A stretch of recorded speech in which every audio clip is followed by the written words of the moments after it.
è un artista che ci interessa per varie ragioni. È ampiamente collezionato da Giancarlo De Martis, è un artista locale, quindi continua un po' questo gioco della collezione tra artisti friulani ed artisti internazionali. Il fatto di averlo poi collocato nella stessa sala di Victor Vasarely, quindi con un apparente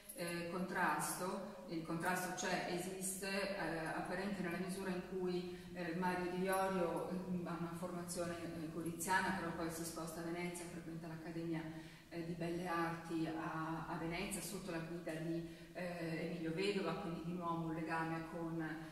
le sale precedenti, e soprattutto si fa notare alle prime mostre da Bevi l'acqua alla Masa con un tipo di pittura che è molto diversa da quella che vedete alle mie spalle, ma un tipo di pittura che ha effettivamente un richiamo all'ottica. Per questa ragione l'abbiamo posizionato subito dopo Vasarely, quasi come se fosse un passaggio per arrivare poi invece ad un'astrazione che è molto prossima anche a sicuramente degli esempi di astrattisti americani che ho avuto ampiamente occasione di vedere soprattutto appunto nei suoi anni veneziani.